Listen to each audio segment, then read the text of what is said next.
Today on the Matt Walsh Show, a university in Michigan holds segregated graduation ceremonies. This has become a popular trend in academia. Meanwhile, DiAngelo openly advocates for segregation using the same language that Scott Adams used, yet DiAngelo has suffered no repercussions while Adams had his life destroyed. We'll talk about all this today. Plus, DeSantis speaks out against the possible politically motivated arrest of Donald Trump, but Trump and his supporters aren't happy with the way that DeSantis spoke out. Also, we finally have more information revealing why those cops in Uvalde sat outside the classroom while children were being executed.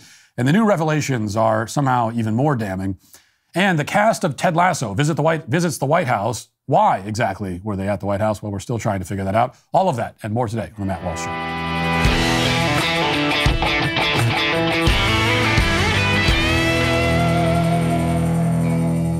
Inflation has consequences. As the feds raise interest rates to combat out-of-control government spending, long-term bonds have diminished in value, crippling banks. Depositors are holding their breath and investors are bailing on bank stocks.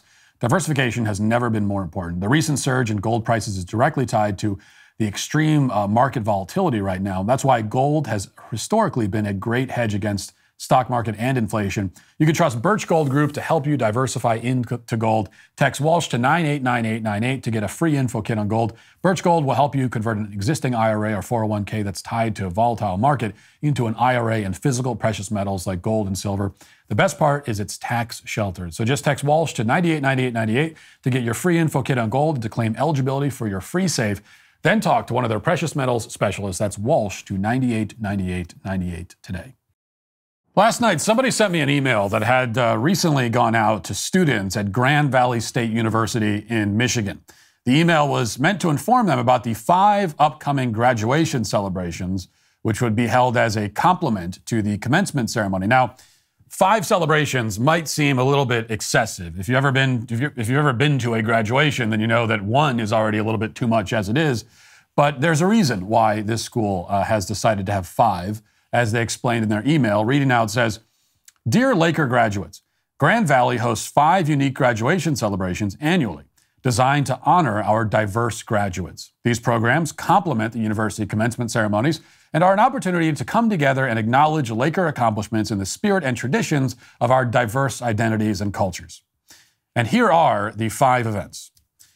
It says, Asian graduation celebration, April 19th. Black graduation celebration, April 28th. Latino/A/X graduation celebration, April 28th. Side note, no Hispanic person actually wants to be called Latinx, but rather than simply abandon that silliness entirely, this is apparently what they've settled on. Now Latino people are Latino/A/X. So they've improved on Latinx, which sounded clunky and ridiculous, by coming up with an alternative that is even clunkier and more ridiculous. Okay, back to the segregated graduations. It says Lavender graduation celebrating LGBTQIA+ graduates, April 20th. Native graduation celebration, April 27th. Side note again, there is a typo here actually, because it actually says Lavender gradation. Gradation as in a series of successive changes made by degrees or in phases over time.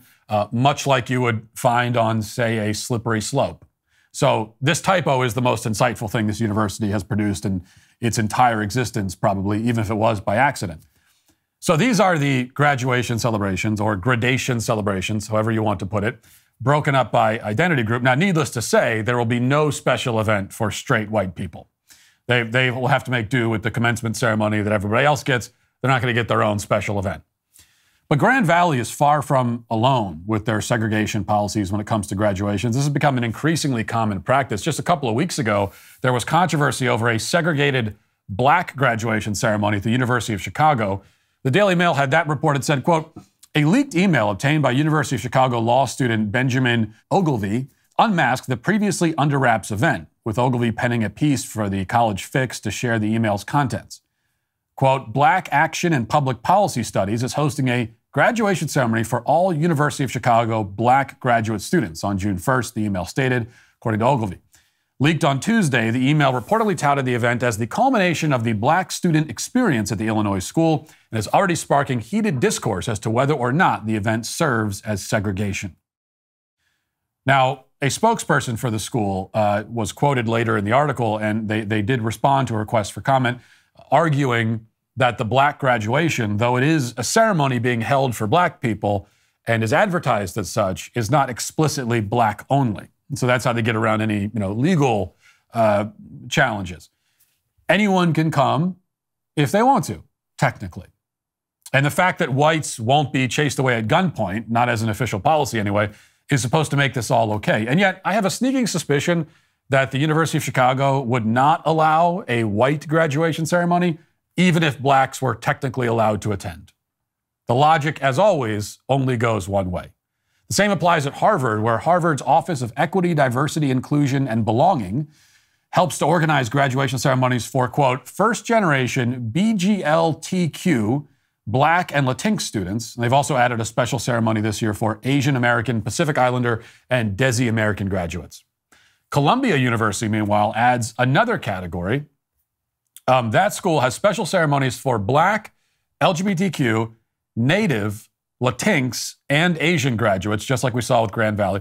But they've also added a sixth category for low-income individuals, because it is, of course, important to have proper representation for all of those impoverished people who are graduating from an Ivy League school. The low-income celebration will be very interesting because there won't be anyone there except the catering staff, I guess. So this is the country we live in now. Segregation has long since made a comeback. These policies can be put in place. They can be advocated for, and most of the time without even the slightest pushback. That is, as long as you advocate for them from a socially acceptable angle.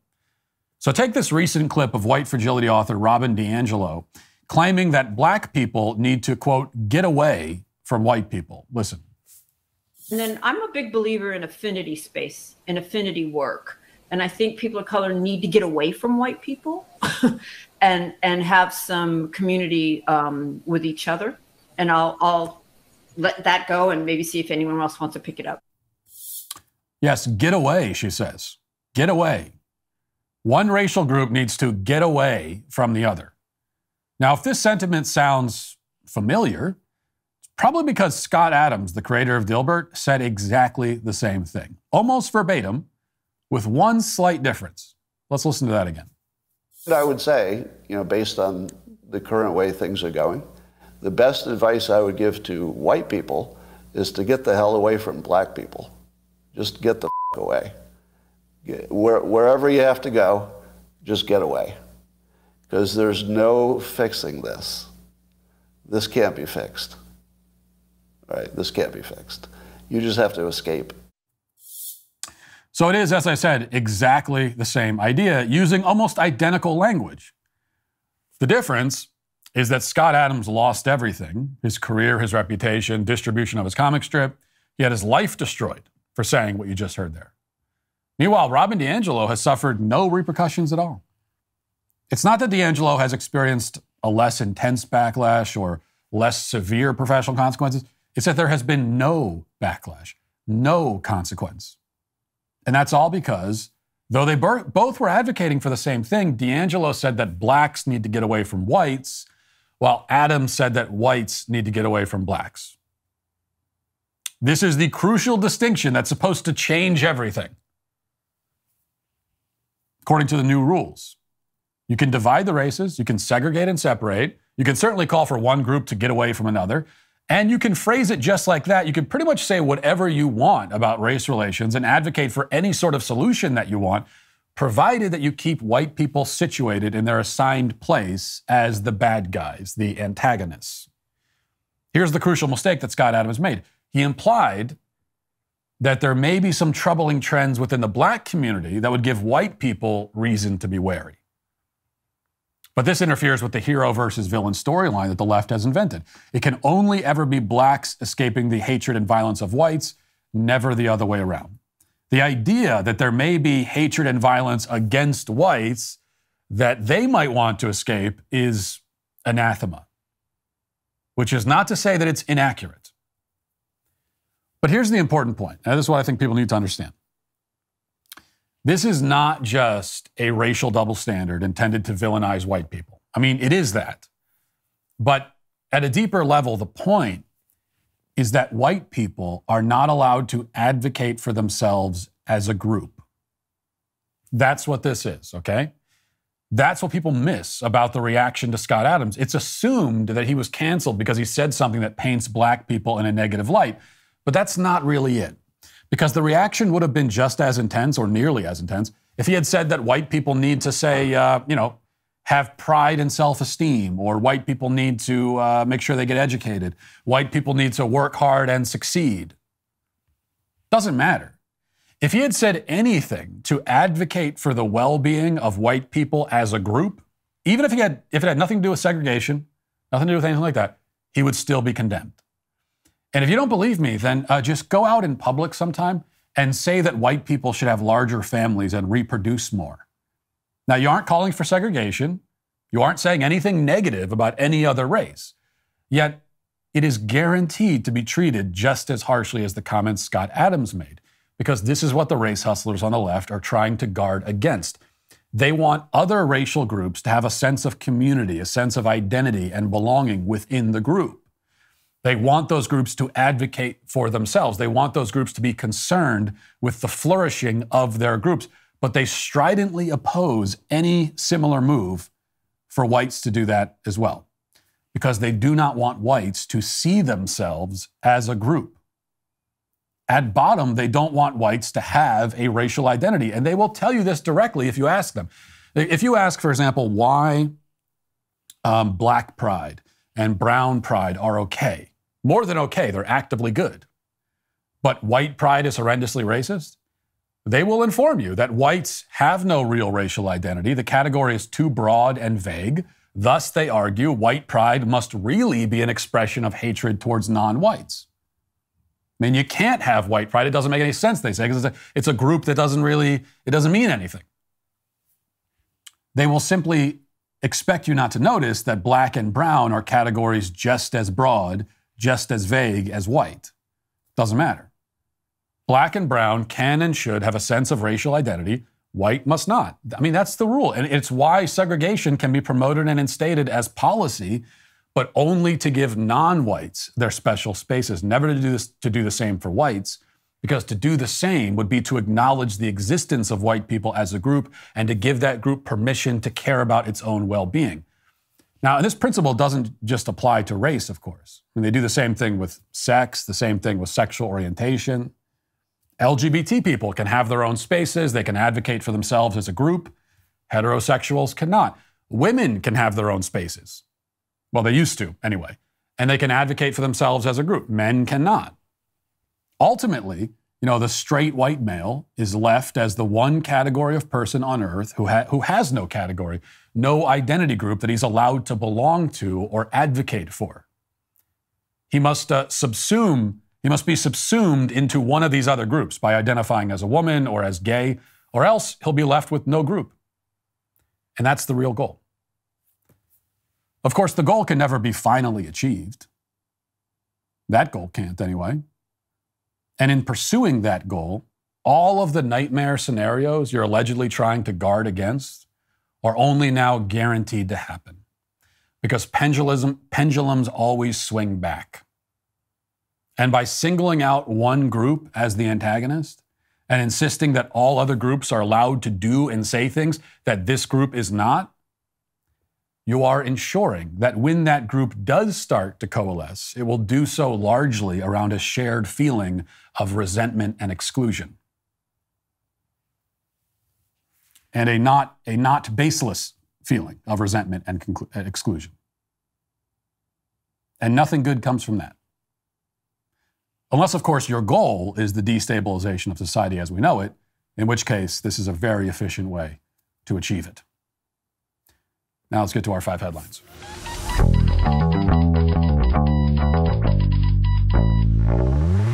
If you've been paying attention to the news, you know that the FDA has declared a global shortage of medication. They're warning that critical antibiotics are still in extremely short supply.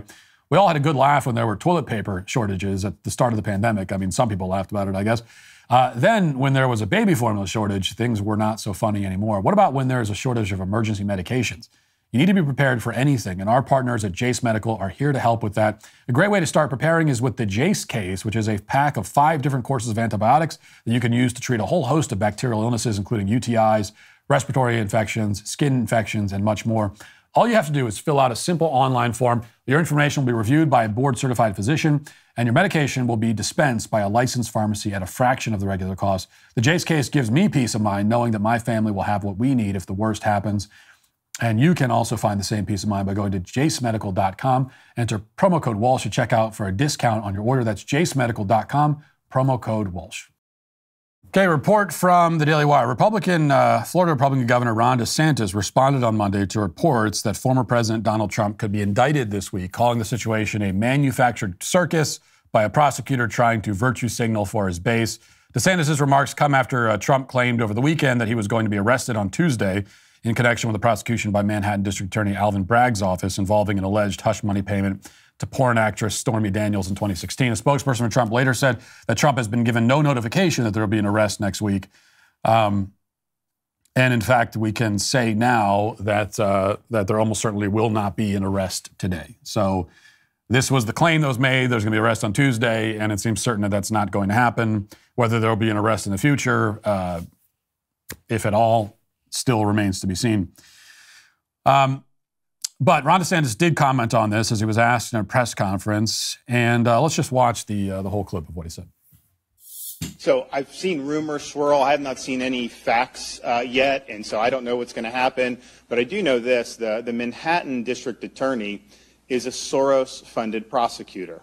And so he, like other Soros-funded prosecutors, they weaponize their office to impose a political agenda on society at the expense of the rule of law and public safety. He has downgraded over 50% of the felonies to misdemeanors. He says he doesn't want to even have jail time for the vast, vast majority of crimes. And what we've seen in Manhattan is we've seen the crime rate go up, and we've seen citizens become less safe. And so you're talking about this situation with, and look, I don't know what goes into paying hush money to a porn star to secure silence over some type of alleged affair. I can't speak to that.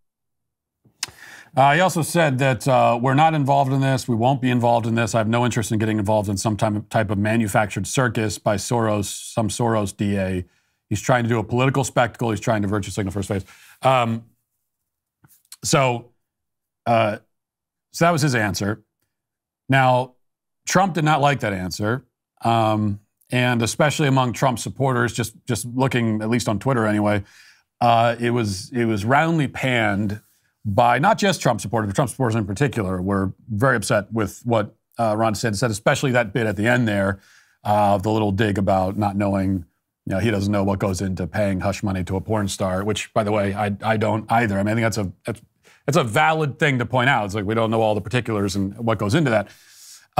Trump didn't like the answer. He thought it wasn't sufficiently passionate, I guess. And he responded, reading from the Daily Wire now, former President Donald Trump took aim at Florida Republican Governor Ron DeSantis on Monday after the governor addressed reports that progressive Manhattan District Attorney Alvin Bragg is intending to charge the former president. We just heard his comments. Trump said, Ron DeSanctimonious will probably find out about false accusations and fake stories sometime in the future as he gets older, wiser, and better known when he's unfairly and illegally attacked by a woman, even classmates that are underage or possibly a man. I'm sure he'll want to fight these misfits just like I do. And then Trump provided in that tweet, it wasn't a tweet actually, it was on his Truth Social page. What do they call it? A truth? I think they refer to it as a truth. I'm sending a truth. Which this is neither here nor there, but I cannot think of a worse word to turn into a verb, in social media. I'm truthing. As if everything that you happen to say on social media is automatically true. But anyway,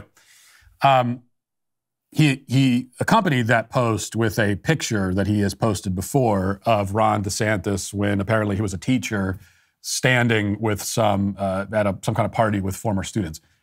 And there's nothing inappropriate happening in the picture. They're literally just standing there taking a picture. But Trump in the past has insinuated that somehow DeSantis was involved in grooming, and then he was amplifying that charge yet again in that response. So I'll say a few things about this. From what I've seen again on social media, which in fairness, is social media not exactly known for a place where you get a lot of well-regulated emotions and all the rest of it. So I've seen people who are passionate supporters of Ron DeSantis say that this was a brilliant response. It was the best response it could possibly offer. And then we've got passionate supporters of Donald Trump saying it's an absolute disaster. It's the worst thing you ever could have said. It destroys everything. You can't support him anymore because of it.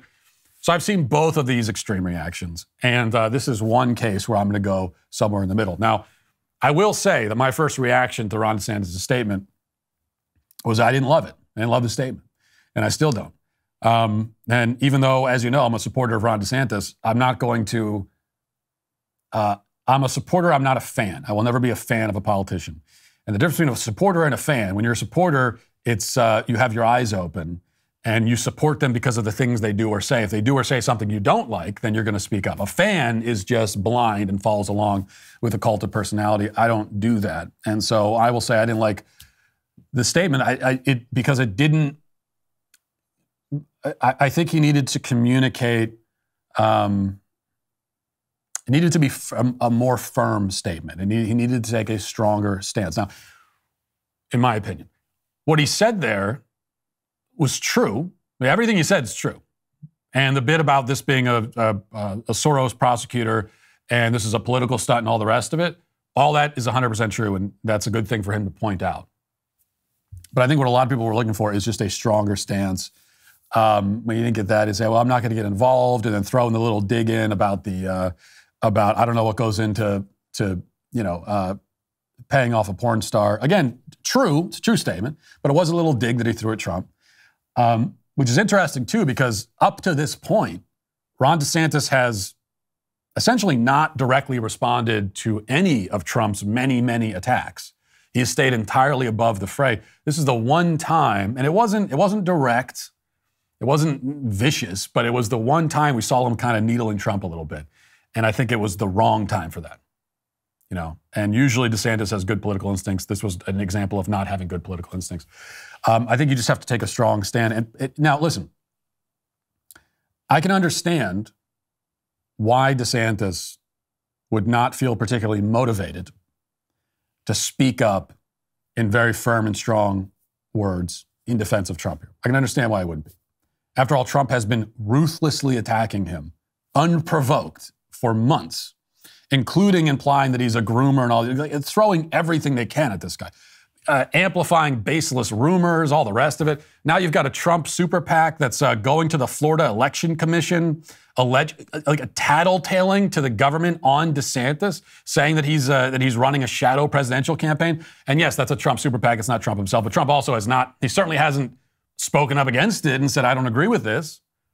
And so while Trump's people are going to the government to try to get DeSantis in trouble, they are insisting that DeSantis speak up in defense of Trump. So I can understand if you're from DeSantis' perspective, you see all that and you say, screw this guy. But from a personal perspective, I can understand that. I can understand that feeling. But this is one of those occasions where you have to put your personal feelings aside, as difficult as it might be. And I'm not saying I would be. I'm not always an expert when it comes to that sort of thing, putting my personal feelings aside. But this is one of those times when you have to do that because there's more at stake here. This is, even if they don't go through with the arrest, the fact that they're even thinking about this, the fact that they're going down this road at all, the fact that they have spent all this time and money on investigations and grand juries and everything to potentially try to put a political rival in jail. And the fact that we know they're only doing it because it's Donald Trump. If Donald Trump's name was, Steve Williams or something, if his name was if he had any other name, a random name you never heard of, Alvin Bragg and, the Attorney General's office, or rather the DA in New York, they're not doing any of this. We know that. And I don't think anyone would deny that. So they're specifically doing it because it's Trump. And because he is, they perceive, their number one political enemy. If they are able to go through with this, and they're able to do it especially without serious backlash and opposition, then we have entered a new era in American politics, and it's not a good one. It's very troubling to say the absolute least. And so this is one of those times where you put all the personal feelings aside, you stand up forcefully because it's the right thing to do. And also it's politically smart, right? It's on top of being the right thing to do, to speak up very forcefully against this and put all the personal jabs and everything aside for this. Not only is it the right thing to do for the country, but it's also one of those times when the right thing to do also happens to be the politically smart thing to do. And that's not always the case. This is one of those times when it is. It's politically smart, you know? For Trump, it's like a power move, actually, for DeSantis to speak up in defense of Trump, even after Trump has been going after him, to continue to ignore those attacks and say, I'm just doing the right thing as, you know, in my position that I have. I think it's also kind of a power move where Trump now has to turn to DeSantis for help, or at least for advocacy on his behalf. I don't think it's not the end of the world for DeSantis by any means, as some people are painting it. I think that's ridiculous. But I do think that going forward, the right thing and also the smart thing politically, both of those things together, is to forcefully oppose this in whatever manner you can legally, and to not allow any personal squabbles to make it into this. Would Trump return the favor if the situation was reversed? If the situation was exactly reversed, would Trump speak up for DeSantis to try to help him in any way? I tend very much to doubt it. But again, that's something you have to put aside. And that's also leadership. Being able to put your personal feelings aside is an important element of good leadership. All right. Let's see. This is from Texas Tribune. A very important update. I'm just going to read some of this here. Once they saw a torrent of bullets tear through a classroom wall and metal door, the first police officers in the hallway of Robb Elementary School concluded they were outgunned and that they could die. The gunman had an AR-15, a rifle design used by U.S. soldiers in every conflict since Vietnam. Its bullets flew towards the officers at 3 times the speed of sound and could have pierced their body armor like a hole punched through paper. They grazed 2 officers in the head, and the group retreated. Uvalde Police Department Sergeant Daniel Coronado stepped outside, breathing heavily, and got on his radio to warn the others.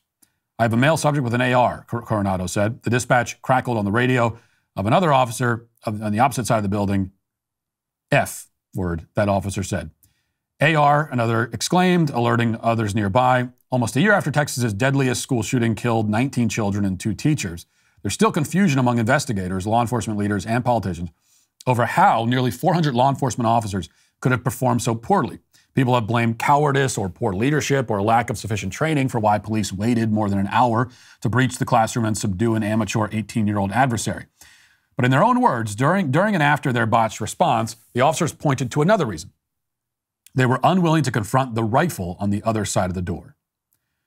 Uvalde Police Department Sergeant Donald Page says, "You know that it was definitely an AR. There was no way of going in. We had no choice but to wait and try to get something that had better coverage where we could actually stand up to him."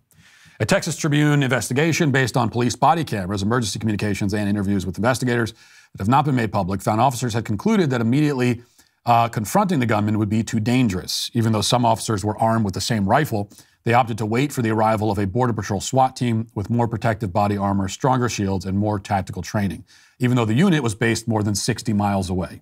And then it continues, that hesitation to confront the gun allowed the gunman to terrorize students and teachers in 2 classrooms for more than an hour without interference from police.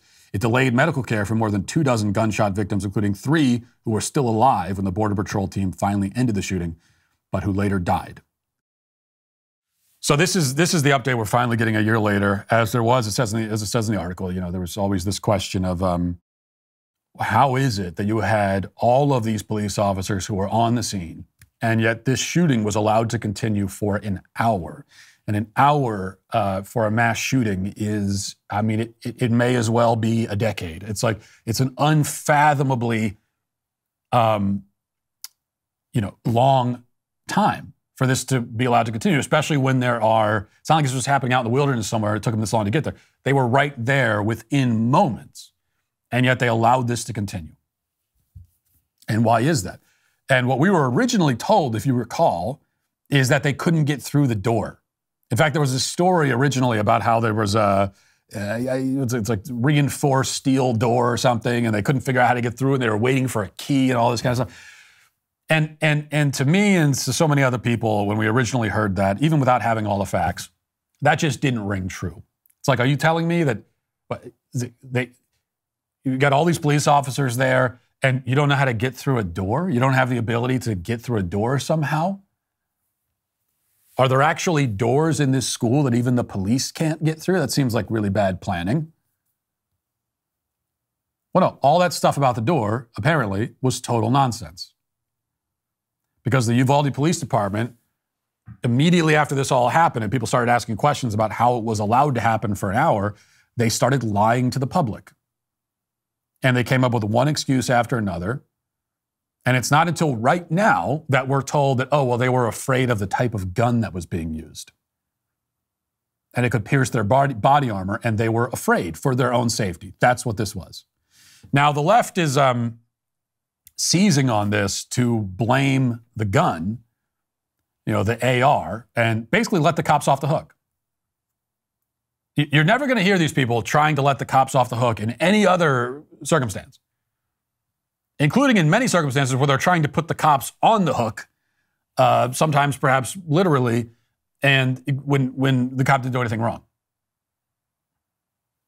In this case, you have an absolute inexcusable failure by police and a just unimaginable amount of cowardice.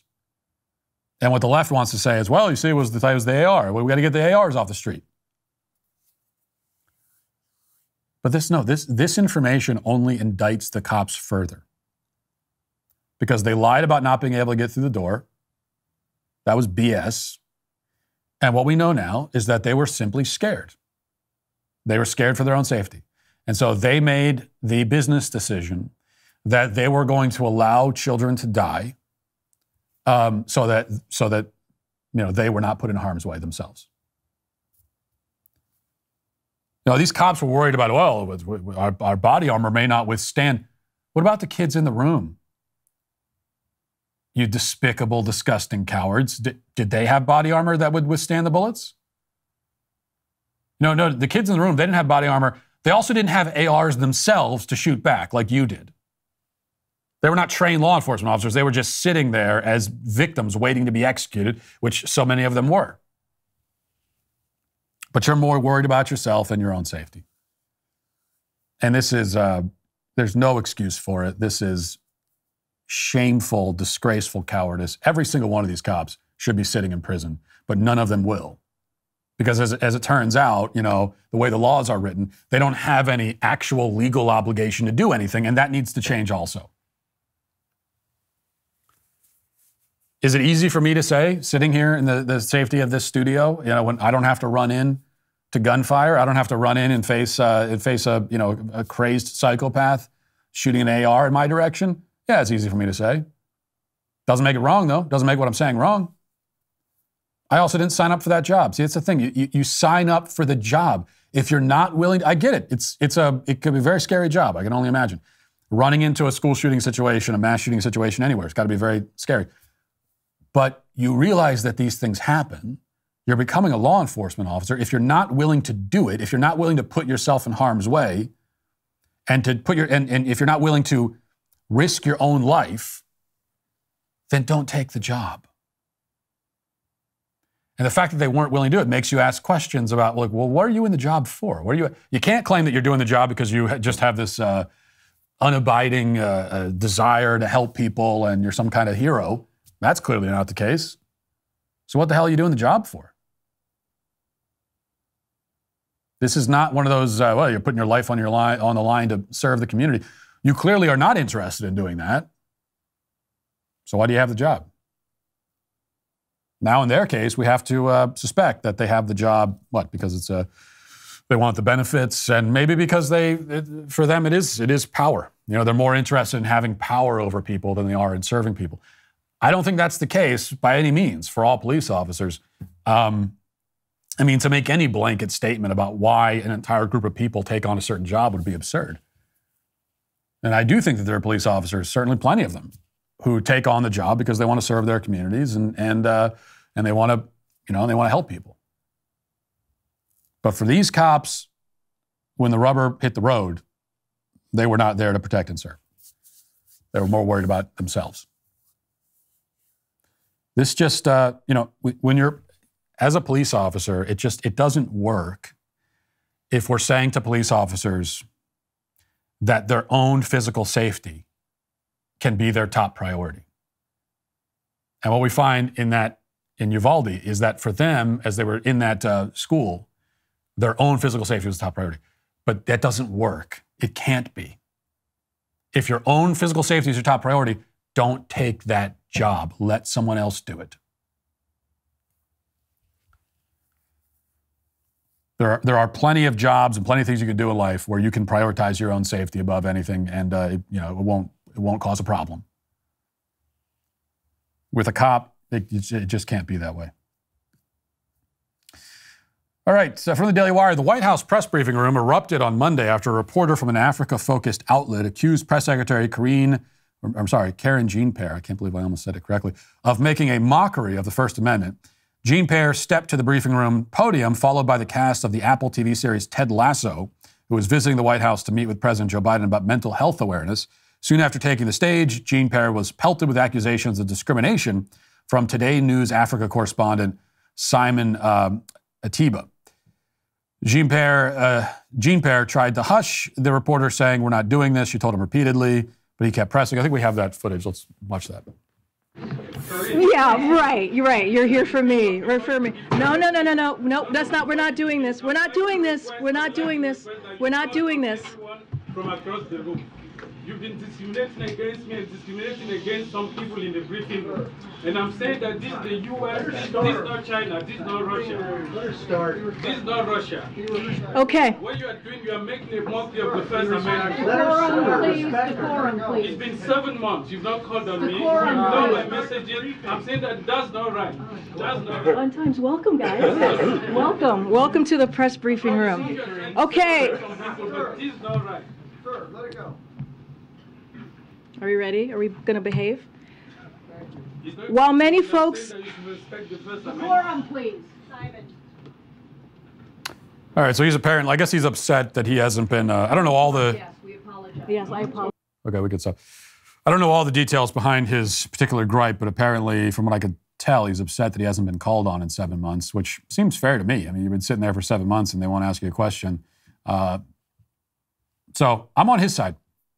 I'm automatically on his side because he's annoying Karen Jean-Pierre. So automatically, I sympathize with him, no matter what his gripe is. And I especially sympathize because this White House is a total joke and a farce and an embarrassment to us all, and which is evidenced by that image of the White House press briefing, and the cast of Ted Lasso is standing in the background with everything going on in the world. Even this White House, I mean, they tell us all the time that we're facing a crisis from all these different directions. The world's about to end because of climate change. Russia is on the verge of taking over the world. I mean, this is what they tell us.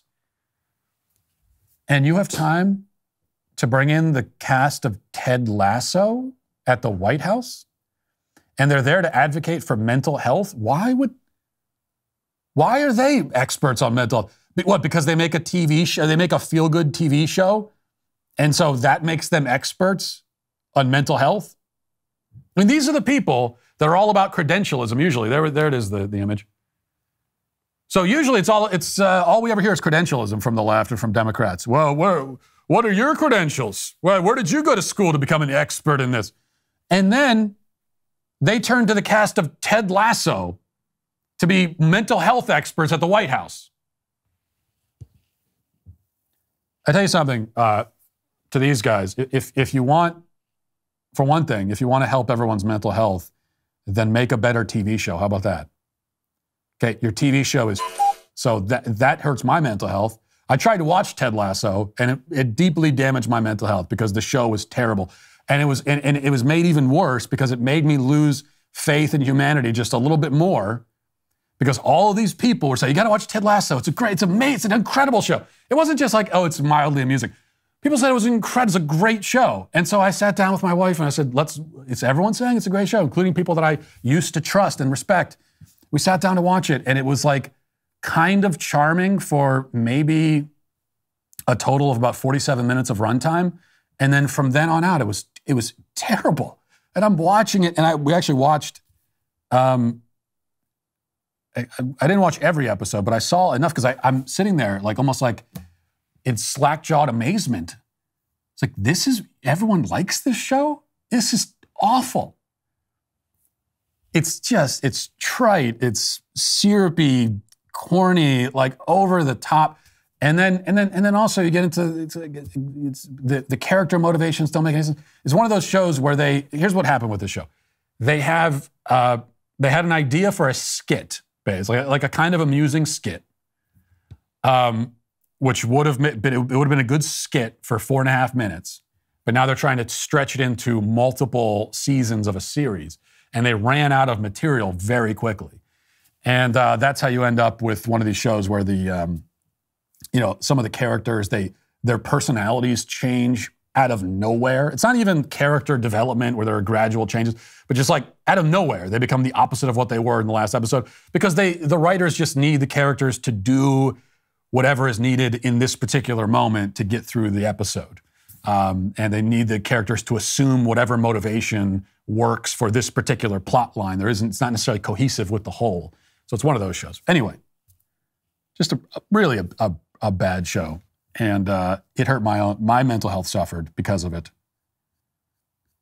And so if I was in that White House press briefing room, I would want to hold them accountable for that. All right, let's get to the comment section. Do you know their name? They're the Sweet Baby Gang. So many of us have lost faith in the government, in media, in schools. Well, the good news is that there's something you can do to help get the country back on track. PragerU is an educational nonprofit that is fighting with us to save the future of America. The 5 million times a day the videos are watched. PragerU videos spread messages of liberty, economic freedom, and Judeo-Christian values to the next generation. There truly is hope for America, but only if we reach more young people. And PragerU is doing that every day, but they need your help to really achieve their goals. Go to PragerU.com, make a tax-deductible donation. Whatever you give right now will be matched and have triple the impact. So donate $10, it triples to $30. Give $50, it becomes $150. This is the kind of math I can do. You get the idea. Go to PragerU.com, make a tax-deductible donation. Whatever you give will be tripled today. Quick update for you in the never-ending battle with my wife over the giant stuffed walrus. We reached an impasse yet again. Last night, I'm afraid to say, she threatened physical violence against Johnny, threatening to cut it into pieces and throw it in the garbage while I'm at work. And that's what she said, and I don't know what else to do. I've already compromised. I brought the giant life-size walrus home. I thought it'd be a source of joy for everybody. We put it initially in the living room as a conversation piece. I think it makes for good conversation anyway, but for some reason she didn't like it there. And so I actually compromised. You have to compromise in a marriage. And so I compromised and I moved it, which, by the way, moving this damn thing is not easy. It's a Herculean feat all on its own. I moved this thing into the boys' bedroom, the two older boys, and I did this to keep it safe because frankly, I don't trust my stuffed walrus around my wife, and that is a difficult thing for me to even say out loud. And what do you do when you get to a point in your marriage where you don't trust your stuffed walrus around your spouse anymore? And so I said, well, I got to protect Johnny, and I thought this would also be a wake-up call for my wife, that she would realize that I felt so unsafe with this walrus around her that I had to move it into a different room. But instead, it's not good enough because now she says, well, it's taking up half of the boys' room and they don't even have room for a dresser in their room because of the walrus. And so now their clothes are all over the floor because there's no room for anything else. They can't even open the closet because the walrus is there, which is true. But my point is that even if they had a dresser and they had access to their closet, they still wouldn't use it. Okay, these are young boys. I was one at one time. All the clothes are going all over the floor anyway, so just forget about it. Forget your dreams about, well, they can't open their closet to hang their clothes up. You think a 9 and 6-year-old boy are going to hang their clothes up? No, it's going all over the floor anyway, so they might as well have the walrus in there. This is my point. And but then it came to an impasse, and she's like trying to set ultimatums for the walrus, and I don't know where to go from here. I will say, is my one note on this, is that I will admit that she has offered a third solution, which is to bring the walrus all the way down to my office that we just finished remodeling and building out recently. And there is room in my office for the walrus. But I have said no to that because there's a certain aesthetic I'm going for in the office and in my office. And the walrus doesn't work for that aesthetic. So it's got to be somewhere else, in someone else's room or in the main family room. And I'm realizing now that I shouldn't have admitted that out loud, because I think all the sympathy that I've built up is probably now going to evaporate when you realize that there is an area of the house where she would want the walrus, but I'm saying no to that. But you have to, forget I said that. The point is, I'm doing everything I can to protect Johnny. All right. Let's see. Kat says, I hate the 50-50 split mentality. If a wife is at home all day and the man is away at work, then why shouldn't she take care of 80 to 90% of the housework?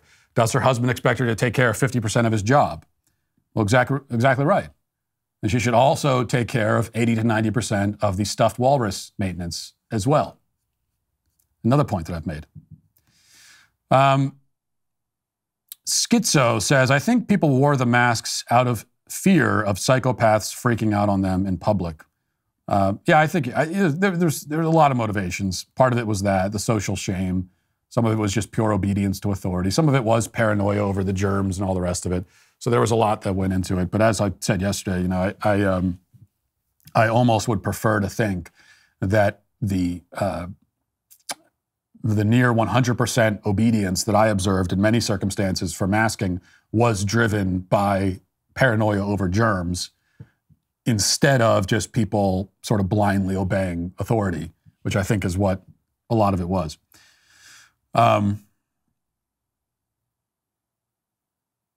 Sean says, never has the establishment been terrified by someone more than Donald Trump, which is exactly why he needs to win in 2024. Yeah, I would love to hear you explain why you think that. I'm not exactly sure that is the case, that the establishment is afraid of Donald Trump. It seems to, all evidence seems to suggest that they very much want Donald Trump to be in the conversation. They want him to be the nominee because they think they can beat him in the general election. Now, if you disagree that they can beat him in general election, that's one thing, but they obviously think they can beat him. And this is not all speculation on my end, by the way. This is actually true that in the 22 midterms, Democrats were funding and supporting some of Trump's preferred candidates in the primaries because they wanted to run against them in the general election because they thought they could beat them. And in many of those cases, they did beat them. So that is also something to take into account here.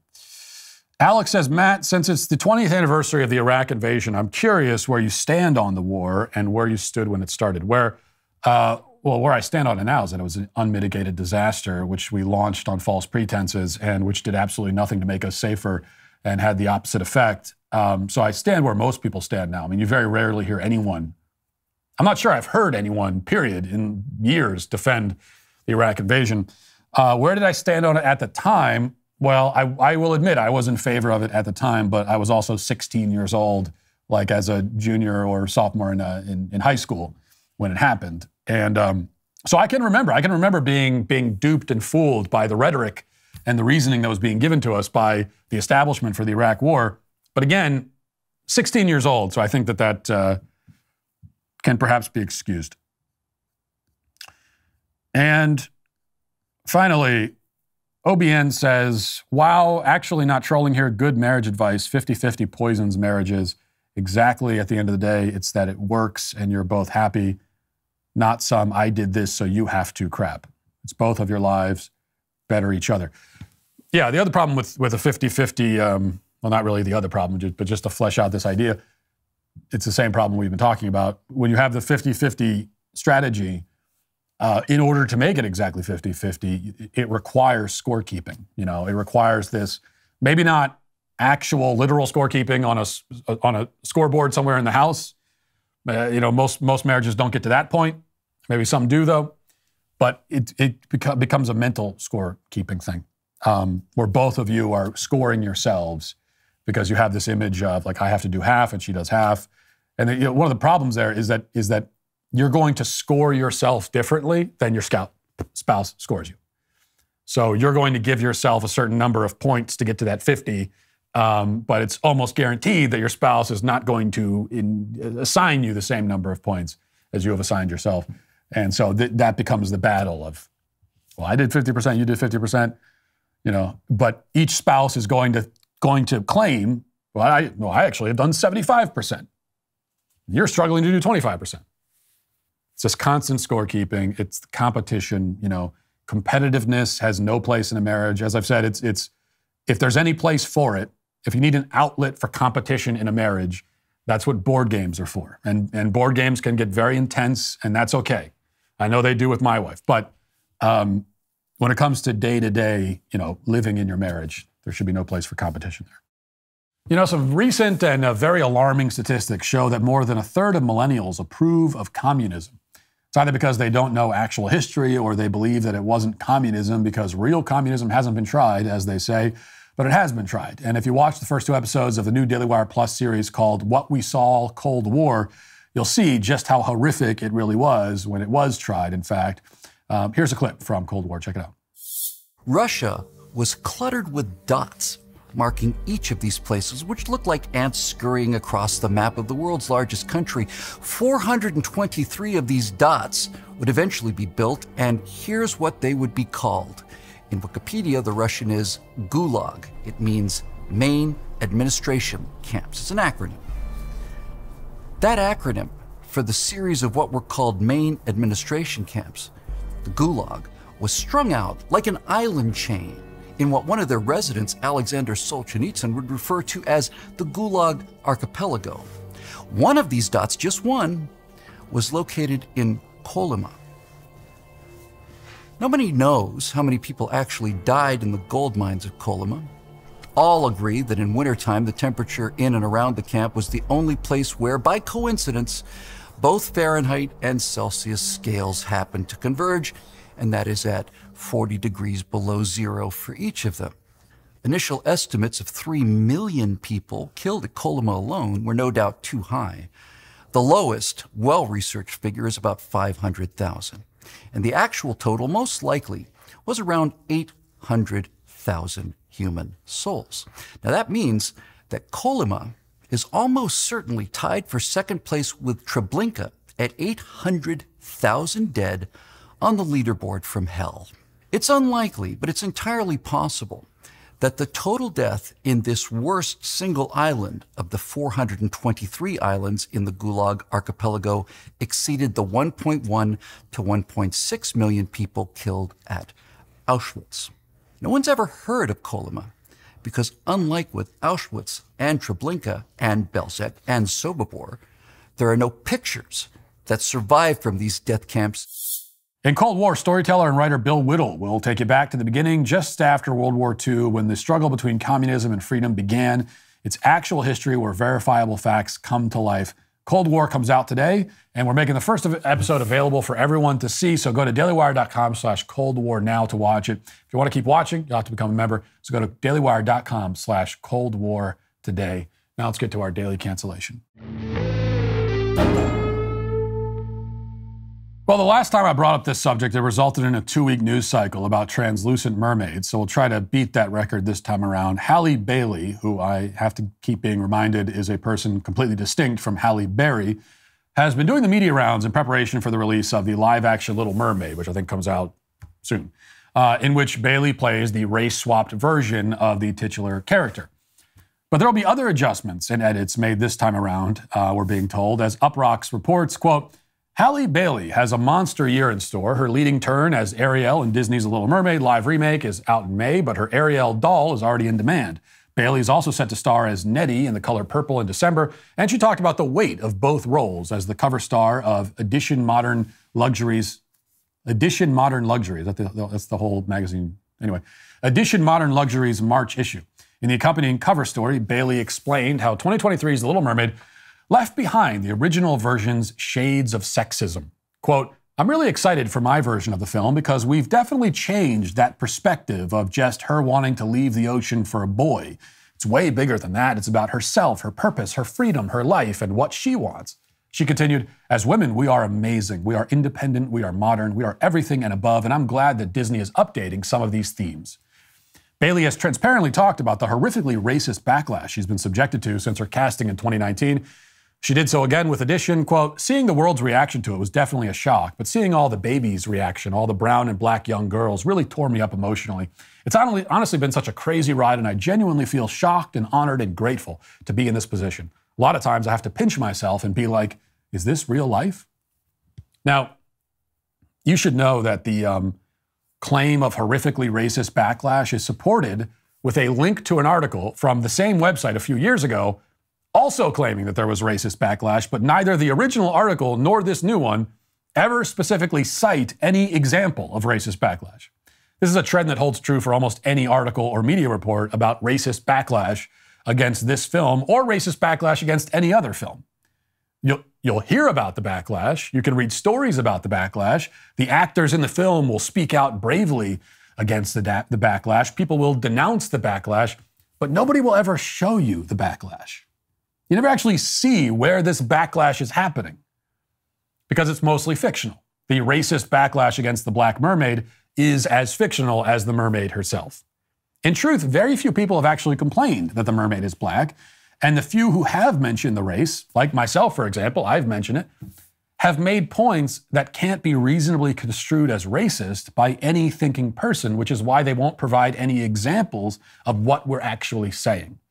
So, in my case, just to review, I am opposed in general to these DEI race swaps of classic characters for two reasons. One, back to the theme of double standards, if it went the other way, every single one of these media outlets would be condemning it as racial appropriation. All of them. And we all know they would. Okay, I happen to believe in holding these people to their own standard, which means that since they would complain about black characters being made white, we should call them out for making white characters black. This is not our standard, but theirs. If so-called whitewashing is a problem, then so is blackwashing. You don't get to make up different rules, or at least if you do, we're going to call you out on it. That's it. Two, there is an obvious point behind the race swaps. It's not a matter of them simply hiring the actor who happens to have the best audition. To return to an example I've used before, Morgan Freeman's character in Shawshank Redemption was written to be a white Irish guy, hence the name Red. But nobody ever complained that they made him black. Most don't even know that the character was supposed to be white because they didn't make him black for the sake of him being black. They made him black because Morgan Freeman was made for that role, and it's impossible to imagine anyone else playing it. That's the kind of race swapping that no one has a problem with or should have a problem with. But it's different these days because now they specifically look for a non-white actor to take these traditionally white roles. This is an actual targeted and intentional campaign to minimize the number of white characters on screen. There's no question that they're doing this. They'll tell you that they're doing it. And given those intentions, I object. I think it's a bad thing to intentionally erase white people from films by erasing white characters. I don't think you should do that. And it gets worse the more they do it. The latest now is the new Peter Pan film, where both Peter Pan and Tinkerbell have been made non-white, and then a few of the Lost Boys have been made into girls as well. Again, none of this is happenstance as a result of casting the best actors for the roles. If it was, then who cares? It was a decision made ahead of time to find someone who is not white to portray these traditionally white characters. Now, of course, they celebrate the race swaps. They speak tearfully about what it means for, quote, black and brown children to be, quote, represented by yet another white character turned black. But if you dare suggest that white children will feel less represented, you'll be mocked and screamed at and accused of making a big deal out of the thing that they themselves are insisting is a big deal. I mean, they're crying about how great it is. And then if you say, I'm not sure that I really agree. Why are you making such a big deal about this? That's the game here. They erase the white characters. They applaud themselves loudly for doing it. But if you notice what they're doing and you say even one word about it, you're petty and ridiculous and also, of course, racist. No matter what you say. Indeed, this very segment is guaranteed to end up reported by left-wing media outlets with a headline like, Matt Walsh goes on crazed racist rant about Little Mermaid. There's no way of discussing the very open, very clear, very intentional agenda of minimizing white representation on screen without automatically being accused of petty bigotry. This is how they rig things. The ultimate crime, according to the left, is the crime of noticing. They do things, they do these things loudly and proudly, but you cannot notice that they are doing the things. To simply notice it is to commit a grave sin of some kind. But of course, with these woke remakes, it's not just about adjusting the racial makeup of the characters, it's also about updating the themes, as Bailey says. In this case, they're going to correct some of the sexism, quote unquote, of the original by ensuring that the mermaid leaves the ocean not to chase some dude, but to pursue her own personal fulfillment. After all, Bailey clarifies, women are all amazing and they're independent and they're modern. And she's right about that last point, at least. I mean, all women living today are modern in the sense that they are living today. Not much of an achievement, though. I mean, being born at this point in the chronology of human events is not in itself a virtue, nor does it automatically make you right, or does it vindicate your value systems just because it happens to be the thing that's happening right now. Now, this is a fact that comes as news to progressives, as chronological snobbery is a characteristic inherent to progressivism. I mean, it's right there in the name of the ideology. Recently, we've discussed the growing scourge in the publishing world called sensitivity readers. And these are the woke hall monitors who are paid to read old books, sometimes new books too, and make updates to the author's language and themes so that they reflect leftist values. And often these updates are made without the author's consent because often the author is dead and cannot consent. And this is essentially what Disney is doing with its own catalog right now. I wouldn't be so very surprised if they actually hired sensitivity viewers to watch the old cartoons and make suggestions about how best to bring them into conformity with current left-wing sensibilities. But whatever the process they follow, this is what they're doing. And just as the sensitivity readers are hamstrung by their inability to understand the text that they're butchering, the same goes for the woke updaters at Disney. I mean, it's bad enough that they're cannibalizing their own intellectual property. Worse, they don't even understand their own intellectual property. I mean, I last watched The Little Mermaid all the way through like 30 years ago, I guess. And even I remember that in the original version, the Little Mermaid was already motivated to leave the ocean before she met the guy. She sang a whole song about it, didn't she? So the girl power, I want to break free from my patriarchal father, politically correct motif was already firmly in place in the original. Their brilliant idea for modernizing the story then is just to do more of that at the expense of further minimizing the classical romance elements. This is how they add nuance. You know, when you always hear them talk about nuance. Oh, we're making it more nuanced. Well, they add nuance by removing nuance so that the characters are motivated entirely by boring self-actualization mumbo-jumbo rather than just partially being motivated by boring self-actualization mumbo-jumbo.